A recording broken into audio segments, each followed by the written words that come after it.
Maurice Wilson wasn't your typical mountaineer. In fact, he wasn't a mountaineer at all. He could be described as many things: a war hero, a pilot, but a mountaineer he wasn't.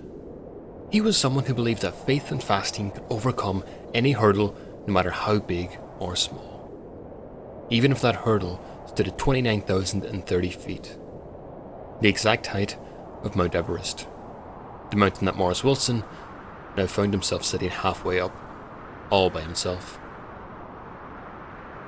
Scribbling something quickly in his diary before setting off once again, he was ready to put it all on the line. Either he was going to make it to the top, or die trying.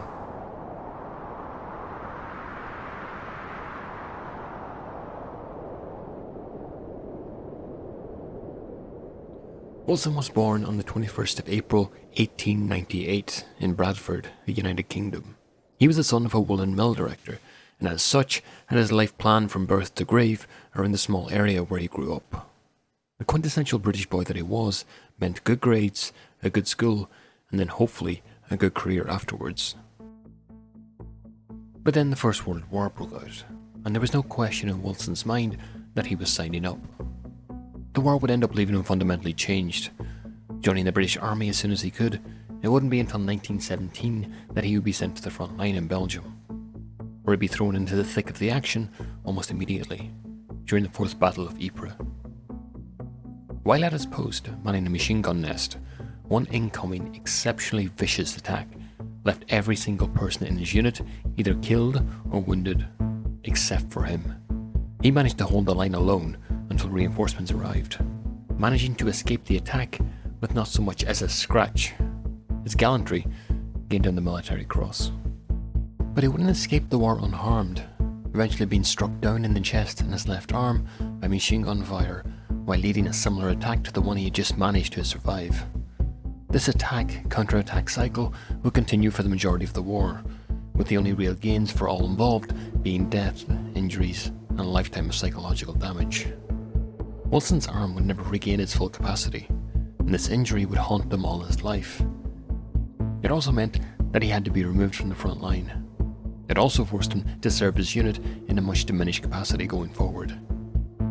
He would be fully demobilised at the end of the war in 1919, and at this point in his life, Everest seemed like the furthest thing from his mind. But after the war, one thing was for sure: the life he had at home was never going to satisfy him again.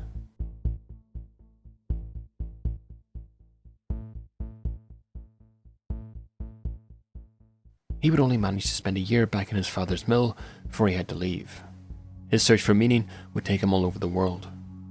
First to London for a year, before eventually getting the itch to move on again, making his way to New York, then San Francisco, and finally reaching New Zealand on the other side of the world. Everywhere he went he seemed to do well, both financially and even relationship-wise. He was easy to get along with, and seemed to make friends everywhere he went. But there was always that missing something that never felt quite right. He hadn't discovered his purpose. So, somewhat defeated, he booked a passage on a slow mailboat back to Britain. The gregarious Wilson would end up spending long parts of the journey chatting with almost everyone on board. But several passengers in particular really stuck out to him. They were a group of Hindu monks. They had forced Wilson to really examine himself and his life, and when he finally reached Britain, the feeling of contentment of being home only lasted for what seemed like an instant. Before long, that itch that the monks in their conversation had left on him started gnawing at him once again, and his aimlessness was really starting to get to him. On the verge of a mental breakdown, he started to physically break down too. Coughing fits, losing weight, and his depressive attitude seemed to consume him. His life seemed like it was only going one way. That is, until he met the mystic. Yes, an actual mystic. A man that claimed he himself was diagnosed with a fatal illness, only to be cured by a month of fasting, during which he would only drink sips of water and then pray. Most normal people would conclude that the mystic was, well, obviously lying. But upon hearing this, the somewhat desperate Maurice Wilson was greatly moved by the idea of his problems being solved by something as simple as fasting and praying. So Wilson followed the mystic's advice, and for a few months disappeared to fast and pray. And would you believe it? He reappeared as a new man ready to take on any and all challenges. At dinner, he would tell his friends, "I believe that if a man has sufficient faith, he can accomplish anything. I haven't gone mad, and I haven't got religious mania. I've got a theory to prove, and I intend to prove it. I'll show the world what faith can do. I'll perform some task so hard and so exacting that it could only be carried out by someone aided by divine help. I'll climb Mount Everest. Alone." However misguided, for the first time since the battlefields of Ypres, Maurice Wilson had a purpose, and it was going to lead him to Everest and the brink.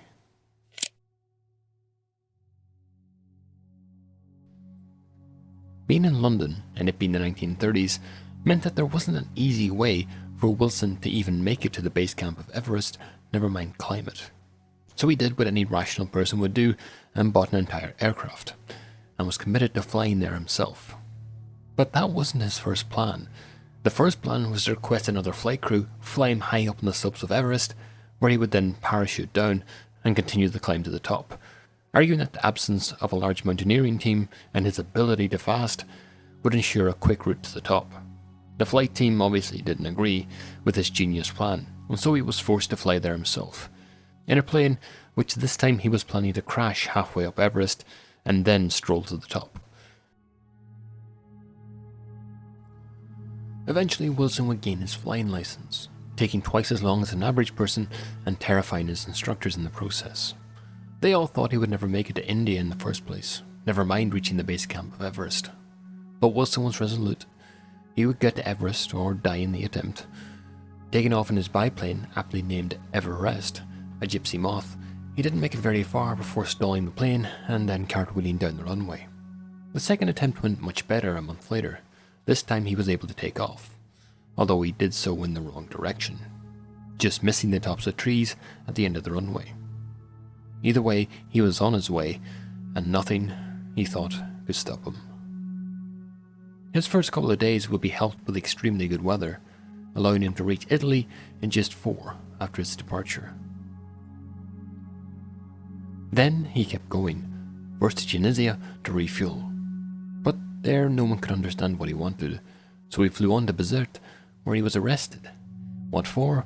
No one actually knows, but eventually he was just simply taken back to the airport and told to leave.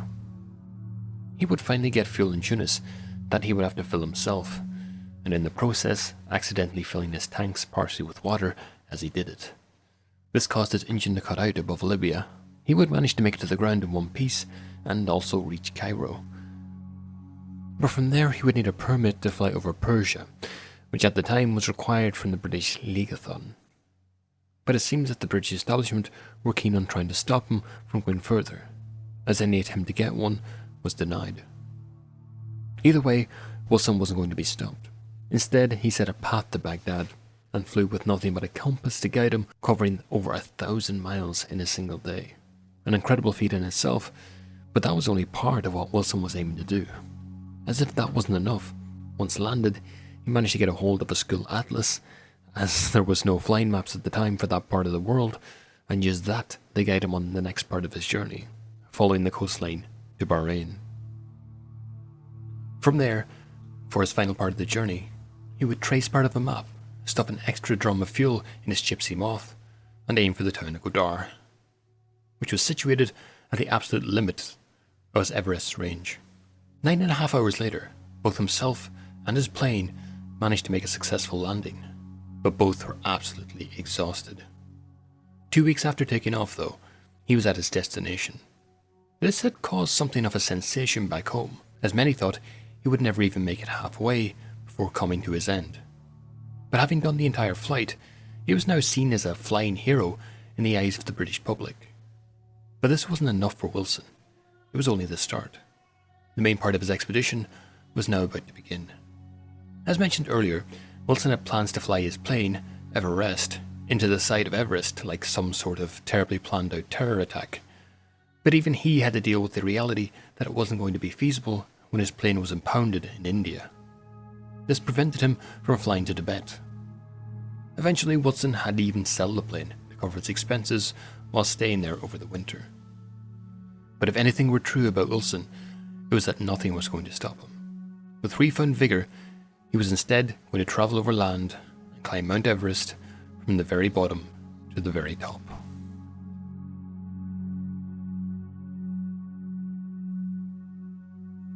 The trek to Everest was tough, really tough.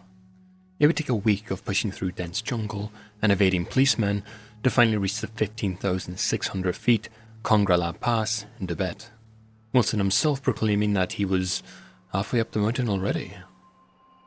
Wilson was also rather smug about the fact that he had made better time than that of the other mountaineers on previous expeditions. But there had been a good reason for the others' slow pace. Ascending too quickly can lead to quite severe altitude sickness, and it doesn't come as much of a surprise that Wilson and the three Sherpas would end up suffering from horrible weakness, severe headaches, and general nausea. When Everest itself did come into view, Wilson noted in his diary that it looked magnificent, with one half in snow plume. However, by this point, the adventure had started to take its toll on him. Don't get the slightest kick out of the whole adventure, as already planning the future after the event. I must win.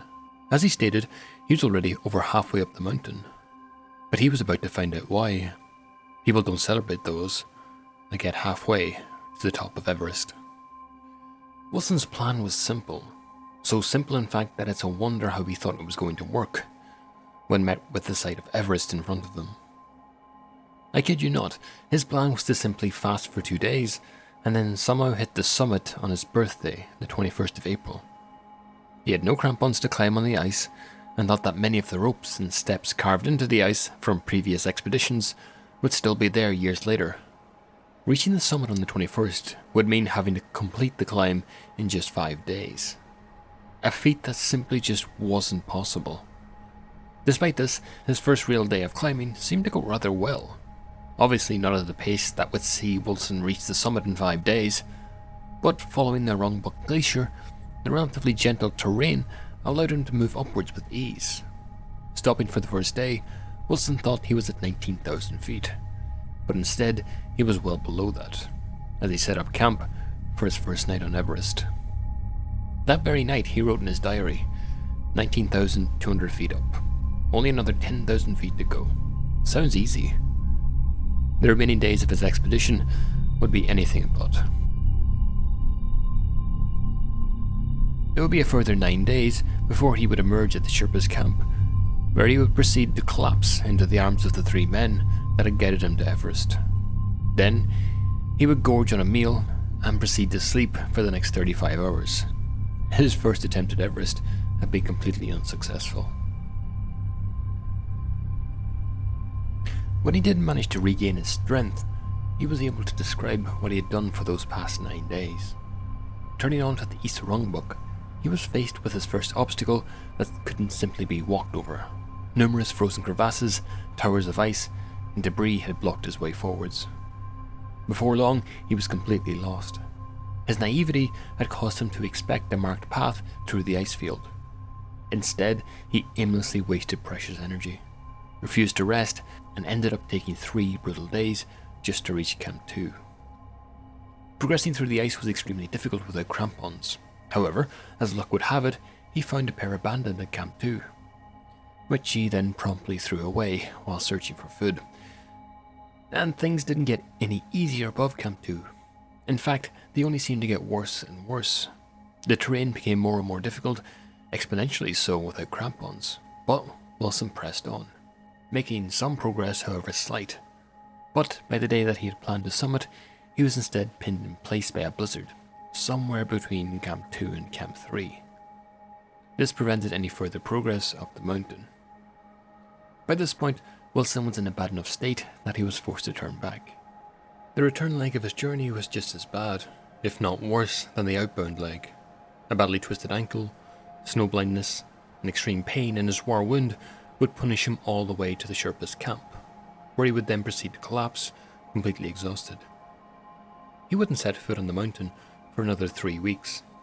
While resting and recovering in the monastery that he had set out from, and although fed up with the entire plan, the weight of pressure on Wilson to continue and complete his ascent was overwhelming. The flying hero had gathered a lot of press, and a lot of people wanted to see him succeed. And what was he going to do if he returned having failed? All his claims about fasting and faith having been proven false. It seems as though in his head he had no real choice but to return to the mountain and climb it, or die trying. Leaving the monastery one last time, he took 2 Sherpas, Rinzing and Tewang, along with him. This time the group managed to make it to Camp 3 in just 3 days, much faster than his initial attempt at Everest. This was mostly due to the Sherpas choosing much better routes to progress up the mountain than Wilson could. But the group at Camp 3 seemed to stall. Wilson had grown weary, staying in his tent for days, seemingly lacking the will to move on and up the mountain. This lack of will seemed to extend to his firmly held belief on fasting too, as he quickly devoured the food cache left behind by a previous year's expedition. After a long week of making next to no progress, Wilson tried once again to move up the mountain. Going past Camp 3 seemed beyond him though. He once again thought that the steps in the ice that the previous year's expedition had made would still be there a year later, alongside the guide ropes. Instead, he had to exhaust himself, cutting each one manually by himself. And as if that wasn't bad enough, he then fell head over heels straight back to Camp 3. He didn't leave his tent for another 3 days. On May 29th, he made another attempt at Everest, this time cutting the distance he had to the top by a couple hundred feet before he pitched his tent once more. 2 days later, he would write his last entry in his diary. Off again, gorgeous day. A year later, Eric Shipton's Everest expedition were making their way up the high end of the Rumbuk Glacier, several hundred yards from the same Camp 3 that had been in use a year previously. The team's doctor suddenly found a boot in the snow, and then a wind-shredded tent just a few yards further away. It was Wilson. Around him were scattered nothing in terms of equipment, and even less in terms of food. It seemed as though he died as a result of either exposure or starvation.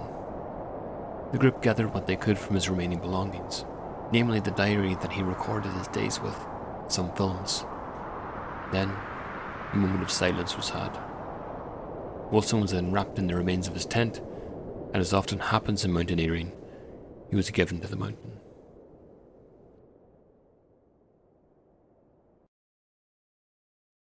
On the surface, there might not be much to take away from the story of Maurice Wilson. He was someone who clearly overestimated his abilities to an incredibly delusional extent.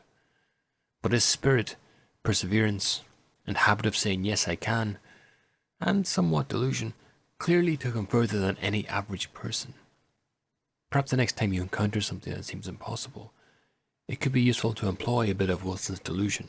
The same delusion that got him through the First World War, from Bradford to India, in his Everest, and finally, over halfway up the side of Mount Everest.